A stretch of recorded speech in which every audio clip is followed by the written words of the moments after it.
يسعد أوقاتكم جميعا. اليوم إن شاء الله نعود والعود أحمد بإذن الله.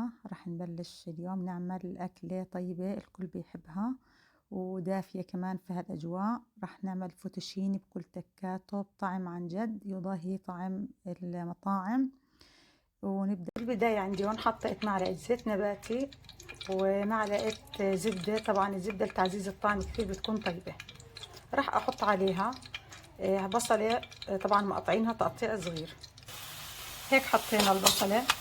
رح نبلش في التقليب. طبعا في ناس اللي هي بتفضل يحطوا الزبدة ويحطوا الدجاج ويحمصوا الدجاج أول بعدين يحطوا البصل والثومة.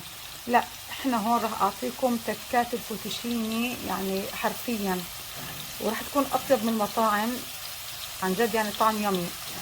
إن شاء الله بتجربوها وبتحكوا لي في تعليقاتكم.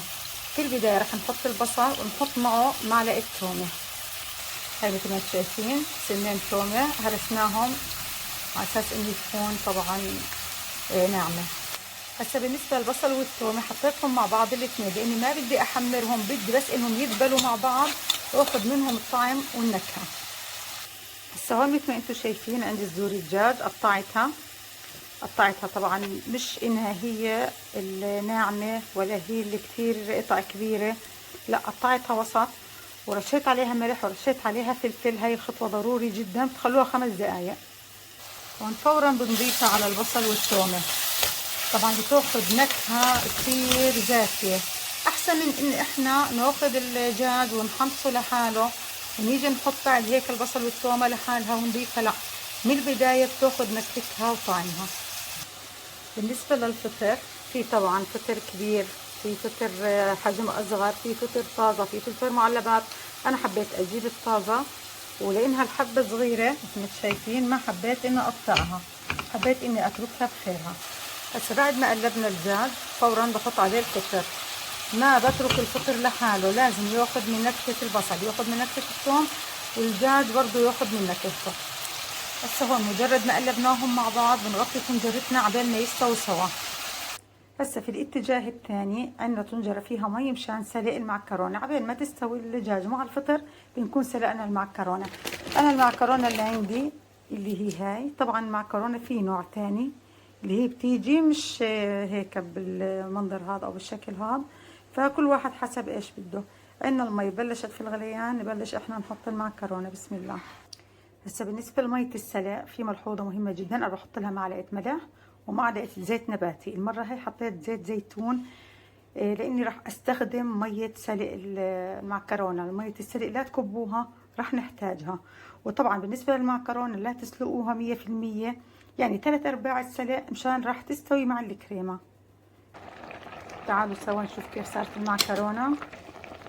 شوف كيف بعد ما انسلقت ما بدي اياها انها تنهرى. وطبعا معلقة الزيت بتمنع انه يصير تلازق بين حبات المعكرونة، سواء هي المعكرونة او اي نوع. هسه هيك انا راح اطلع المعكرونة. بنيجي هون بعد ما تأكدنا انه خلص استوى. هسه التكة الاساسية اللي ما حدا بيتكلم عنها اللي هي ضروري جدا هون في الفوتوشيني، معلقة الطحين. بنحط معلقة الطحين بنقلبها جدا كويس. معلقة الطحين اللي ما بشوف حدا بيتكلم عنها نهائيا، وهي السر الاساسي في المطاعم. مجرد ما قلبنا معلقة الطحين مشان ما تكتل فورا بنحط كاسة الحليب. بعد مثل ما حكيت لكم بعد معلقة الطحين وبعد الحليب في عندي هون بحط عاد البهارات. بهار مشكل، عندي فلفل اسود، شوية ملح مش كتير، كزبرة كتير اساسية، ونص معلقة زنجبيل، هذا كله اساسي. بعد ما حطينا البهارات بننزل بالكريمة، بحط تقريبا كاستين كريمة، ما بنحط الكريمة قبل الحليب ابدا. بنقلبه سوا وبنتركه يغلي كويس. اذا حسيتوا انه هو تقيل بتخففه بمية المعكرونة. هسه هون هي الكريمة صارت تغلي، شوفوا كيف قوامها. راح اضيف عليها انا كاسة مي من سلق الرز اللي عفوا المعكرونة. في النهاية هون اخذنا القوام اللي بدنا اياه، بنضيف فورا المعكرونة. بسم الله. هسه اضافة النكهة الاخيرة اختياري، يعني في ناس تحب تحط بقدونس، انا ما بحب احط بقدونس، انا بحط نعناع ناشف كتير بيعطيها طعم مش طبيعي.